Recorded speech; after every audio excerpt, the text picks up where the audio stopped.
Voilà, la troisième partie. Donc, on a créé un formulaire pour aller rentrer de l'information. Pour l'instant, il se contente d'afficher. On a créé un script PHP qui va aller afficher les inscrits depuis la base de données MySQL. Et là, on s'était arrêté là. On faisait un affichage un petit peu brutal du contenu.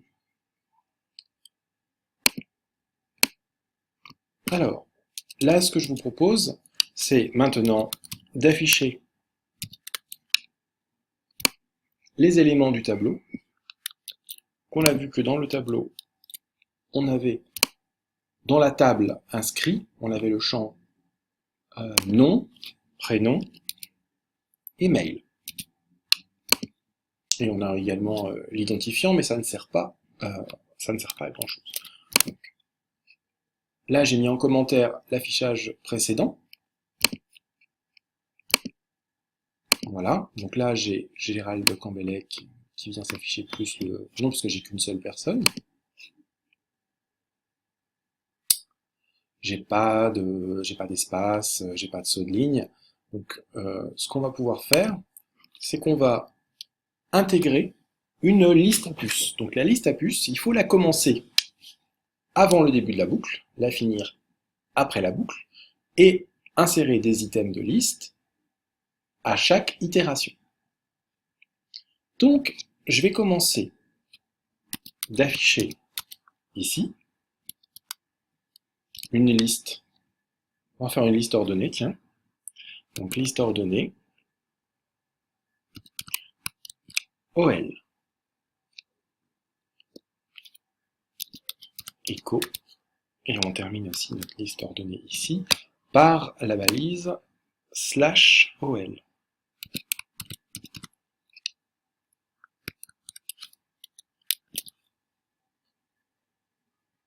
Ensuite, on commence par faire echo list item, donc LI,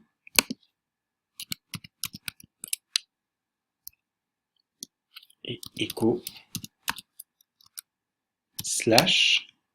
/LI pour terminer l'item de liste. Donc là, j'en ai toujours qu'un seul. Je vais maintenant rajouter des espaces. Alors un espace, ça va être formalisé ainsi.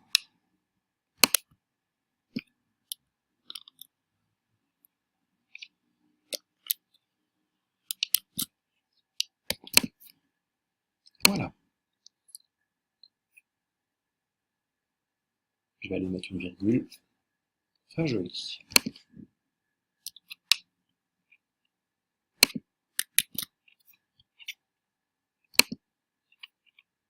Voilà. J'inscris une personne complémentaire en mode formulaire. Donc, je ne mets toujours pas d'identifiant. Je vais l'appeler Jean-Martin. Et il va avoir un mail chez Gmail. Jean.martin @gmail.com. J'enregistre. Une fois de plus, vous voyez ce qui a été créé ici. Donc ça, c'est la commande SQL. Je vais vous la zoomer un petit peu, que vous puissiez la regarder.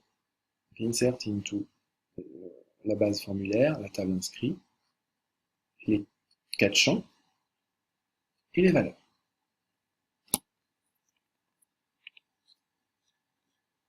Normalement, si je recharge, je vais avoir une deuxième entrée avec Jean-Martin.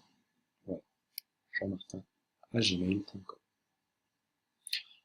Ainsi de suite, si on souhaite en enregistrer d'autres.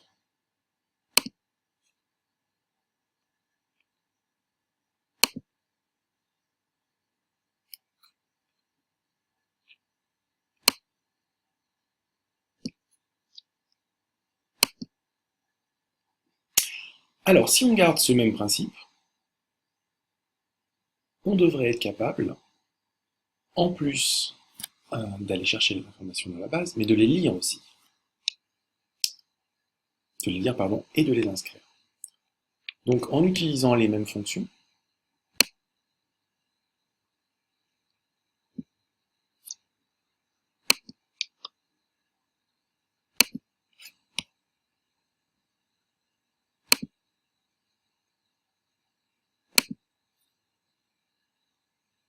on devrait pouvoir, ici, être capable d'intégrer des données dans la base.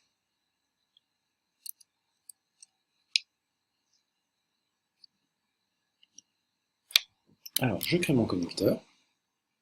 Donc, même utilisateur, même mot de passe. Par contre, là, la commande va changer. Alors, pour mémoire, qu'est-ce que c'était que la commande? C'était insert into formulaire. On va le reprendre tel quel et on va le modifier à la main.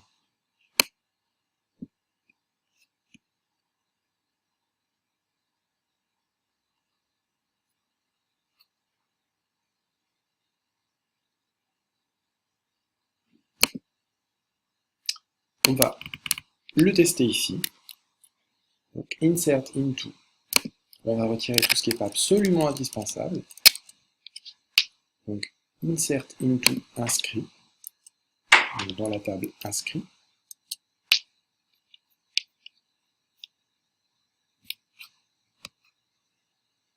Les valeurs, values.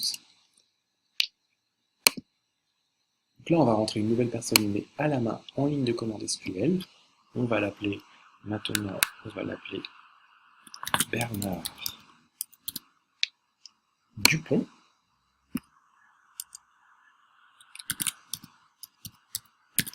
Avec un D. Et puis lui aussi, il va être chez Gmail. Bernard.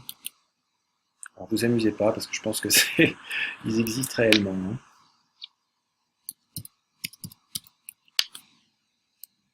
Dupont.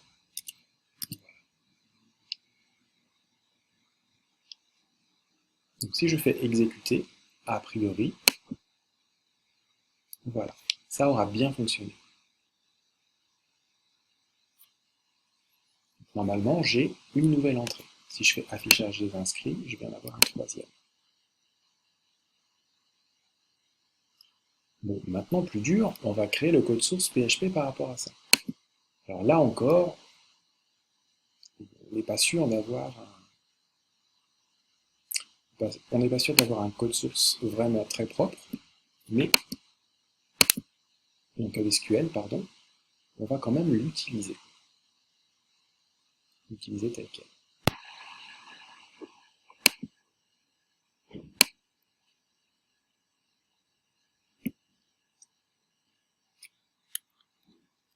Alors, j'ai SQL ici, là.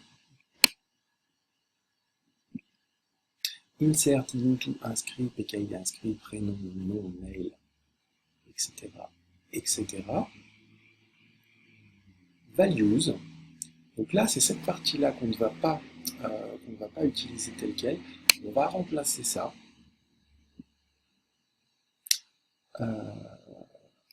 par les variables qu'on a récupérées. Donc le get prénom, le get nom et le get mail.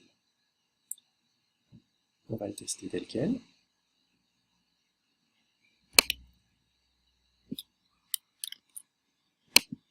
C'est là qu'il va y avoir la petite astuce. On va être obligé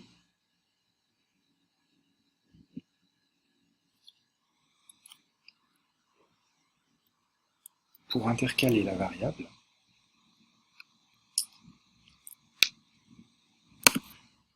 comme ceci. Voilà.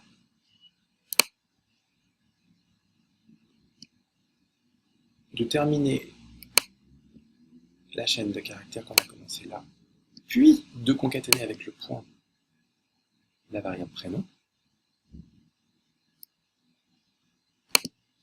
Commencer ici avec nom.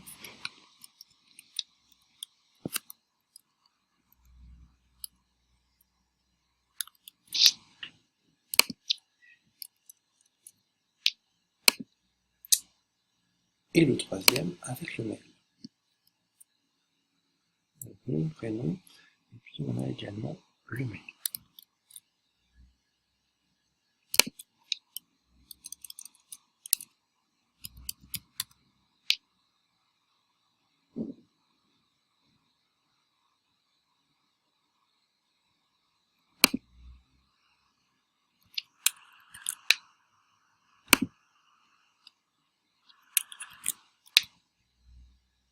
Alors, avant de le lancer directement, de le passer à MySQL, je vais déjà m'en faire un affichage pour voir si ça fonctionne.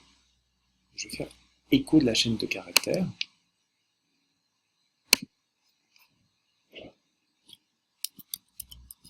Écho.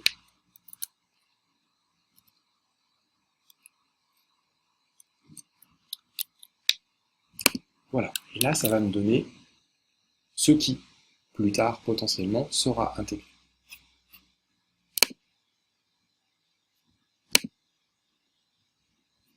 Donc, je fais un test avec Marcel blanc.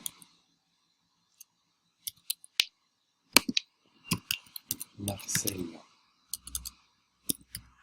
blanc. On va changer, on va le mettre à Yahoo.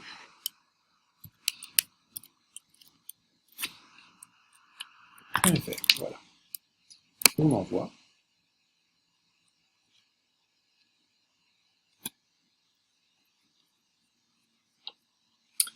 Alors, je ne suis pas certain que les backslash soient obligatoires. On va tenter sans les backslash. Les anti-slash ici. On va le tenter sans.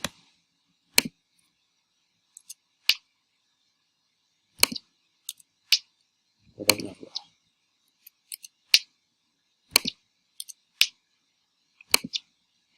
Alors, les backslash sont intégrés normalement pour faire des caractères d'échappement en cas où il y aurait des caractères qui ne soient pas bons. Voilà. Insert into inscrit.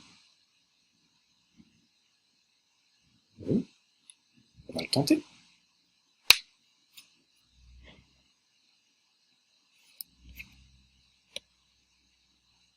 Donc on va reprendre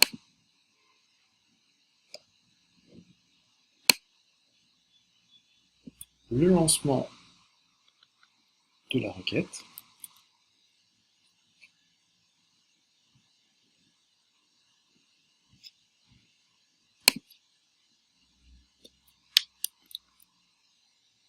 Donc là, le SQL est en minuscule, donc on va le passer en minuscule, sinon ça ne voudra rien dire.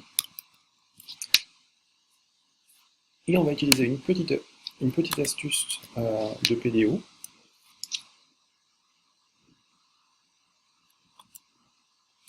Or die, c'est afficher un message d'erreur pour dire que ça n'a pas fonctionné.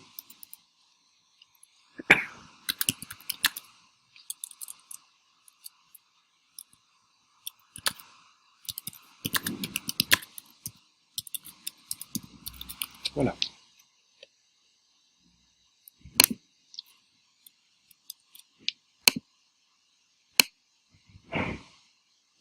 Vous voyez là, j'ai une apostrophe et une apostrophe. Celle du milieu a fait bugger. Donc j'ai mis un anti-slash, qui est un caractère d'échappement en cas de problème. Voilà, cela n'a pas marché. J'enregistre. Et donc là, on voit Marcel blanc ne va pas apparaître pour l'instant. Si je recharge, là ici non plus, il n'est pas là. Maintenant, j'ai mon traitement de formulaire. Espérons que ça fonctionne. Je recharge.